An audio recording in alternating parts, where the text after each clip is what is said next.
አሁንና በዶናልድ ትራምፕ መካከል መደረጉን መረጃው ከየት ወጣ የሚል ነው። መረጃው ከየት መጣ?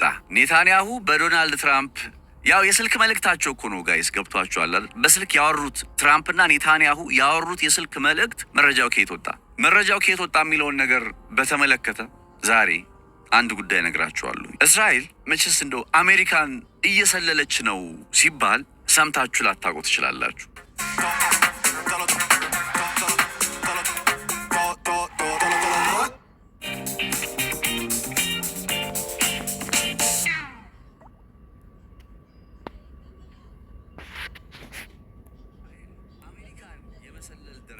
ምናልባትም እነ ዶናልድ ትራምፕንም እኮ ጭምር ነው ማለት ነው። እነ ዶናልድ ትራምፕን ጭምር እየሰለለች ነው።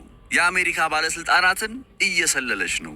የባለፈው የዶናልድ ትራምፕና የኔታንያሁ የስልክ ቆይታ አፈትልኮ የወጣውም አንደኛው የስለላ ስራ እየተከናወነ ለመሆኑ ማሳያ ነው። እና እስራኤል አሜሪካን የመሰለል ሁኔታዋ ራይት ነው እጅግ አሳሳቢ ሊባል የሚችል ደረጃ ላይ ደርሷል በማለት ኤንቢሲ ኒውስ የተባለ መገናኛ ብዙሃን ይዞት የወጣ አንድ ዘገባ ዓለምን ጉድ እያሰኘ ይገኛል። ከዚህ ቀደም በ1980ዎቹ እስራኤሎቹ አንድ ነገር ለማድረግ ሞክረው ነበር። ባይዘው በ1980ዎቹ እስራኤል የአሜሪካ የባህር ኃይል መረጃን በአንድ ግለሰብ አማካኝነት አሰልላ በሻንጣ አስጭና ልታስወጣ ስትል ያሰላይዋ ተይዞባት 30 ዓመት ተፈርዶበት ነበረ።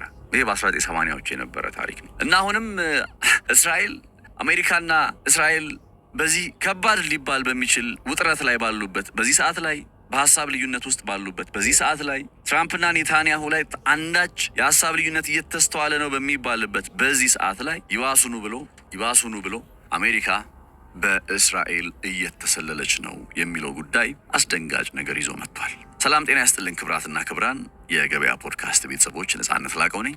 ቀደም ብዬ ነገርኳችሁን ርዕሰ ጉዳይ እንደው እስራኤል ለምን ስትል አሜሪካን መሰለል ፈለገች? እንዴትስ አድርጋ ነው እየሰለለች ያለችው? ምን ለማሳካት ነው የስለላ ስራው የሚከናወነው? የሚሉትን ነጥቦች እያነሳሳን የጋራ ቆይታ እናደርጋለን። መልካም ጊዜ፣ መልካም ቆይታ ይሆንላችሁ። ቻናላችንን ሰብስክራይብ በማድረግ ቤተሰብ ሁኑ። ይምጡ፣ የህልሞን ቤት ይረከቡ።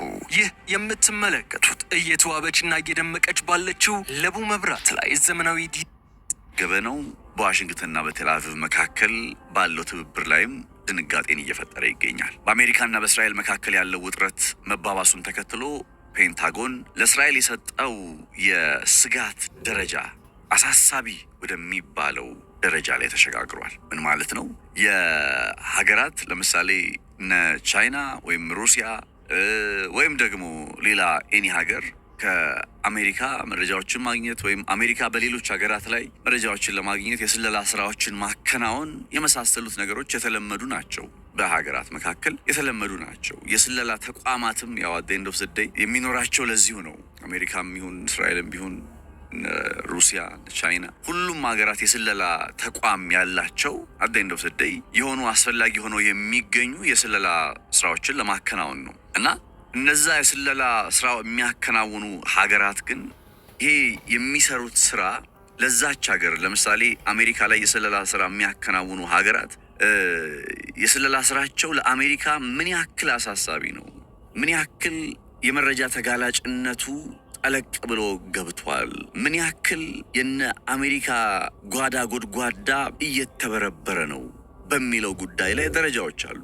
ዝቅተኛ፣ መካከለኛ፣ ከፍተኛ፣ እጅግ በጣም ከፍተኛ እንዲህ ያለ ክሪቲካል የሚባለው ስቴጅ አለ እና ያ ክሪቲካል የሚባለው ወይም እንግዲህ እጅግ በጣም አሳሳቢ የሚባለው ደረጃ ምናልባትም እንደዚህ ወዳጅ ናቸው፣ የተለየ የትብብር የግንኙነት ማዕቀፍ አላቸው በሚባሉቱ በእስራኤልና በአሜሪካ መካከል ይፈጠራል ተብሎ ከጥቂት ዓመታት በፊት አይታሰብም ነበር። እንዲያውም የሚገርማችሁ የእስራኤል መከላከያ ኃይል የአሜሪካ ወታደራዊ ኃይል ተባባሪ ሆኖ በጋራ ስራዎችን መስራት እንዲቻል ያለም አይነት የትብብር ማዕቀፍ ለማሳካት ኮንግረስ ከፍተኛ የሆነ ጥረት እያደረገ ነው ይባላል። በኮንግረስ የሚገኙ አንዳንድ አባላት፣ የህዝብ ተወካዮች ምክር ቤት አባላት በእስራኤልና በአሜሪካ መካከል ያለውን የግንኙነት ምዕራፍ በተለይ በወታደራዊ መስክ ወደ ሌላ አዲስ ምዕራፍ ለማሸጋገር በመጪዎቹ ዓመታት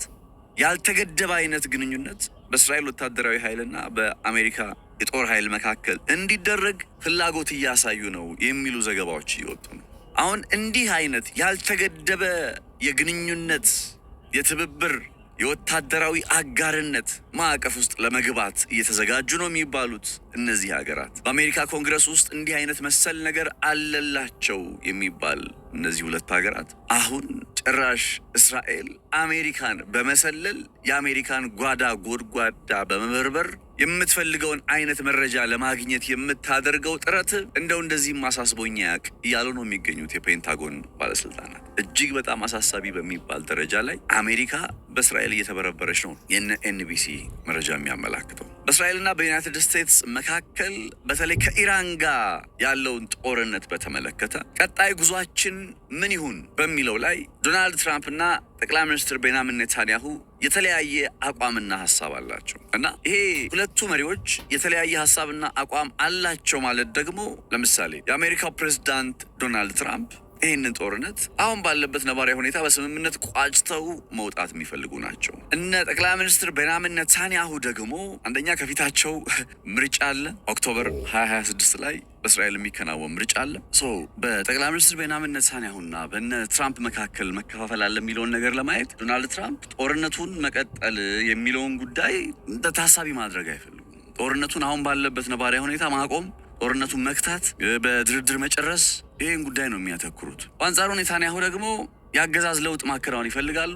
እንዳልኳችሁ ምርጫም አለባቸው ከፊታቸው። በኦክቶበር 26 ላይ የሚጠበቅ ምርጫ አለ በእስራኤል ውስጥ። ስለዚህ በእንደዚህ አይነት ጫና ውስጥ ሆነው ለቀጣዩ ምርጫ ስንቅ የሚሆናቸው በዚህ በማሳካት የፈለግኩትን ነገር ወይም አደርገዋለሁ ብዬ የተናገርኩትን ነገር ለምሳሌ በሐማስን ሙሉ በሙሉ ትጥቅ ማስፈታት በሚባለው ጉዳይ ላይ መቼስ ከቀናት በፊት ራሳቸው ተናግረውታል። ገና ሐማስን ሙሉ በሙሉ ትጥቅ አላስፈቱም፣ ሐማስም ትጥቅ አልፈታም ብለዋል። በሊባኖስ ውስጥ ከሂዝቦላ ጋር ባለው ነባራዊ ሁኔታ ያው ሂዝቦላ በሰሜናዊ እስራኤል የተለያየ አካባቢዎች ላይ እያደረሰ ያለው ጉዳት ምን ያክል እንደሆነ መቼስ በግልጽ የሚታወቅ ነው። የኢራን ጉዳይም በተመለከተም ኢራን ውስጥ እናሳካለን ብለው ከገቡት አበይት ሊባሉ ከሚችሉ ነገሮች ውስጥ የአገዛዝ ለውጥ ቢባል፣ የባላስቲክ ሚሳይል ፕሮግራሞች ቢባል፣ የኢራን የኒክሌር መርሃ ግብር ቢባል፣ የሌሎችም ነጥቦችን ካየን እነ ጠቅላይ ሚኒስትር ቤንያሚን ኔታንያሁ እንዲህ አሳካም ብለው የሚገልጹት ምንም ነገር የለም። ስለዚህ ይህንን ጦርነት ትንሽ ገፋ አድርገው ለቀጣዩ ምርጫ ስንቅ የሚሆናቸው ነገር ማግኘት ይፈልጋሉ። ለዛም ነው ዶናልድ ትራምፕ ጋር አንደኛ የሀሳብ ልዩነት አላቸው የሚባለው።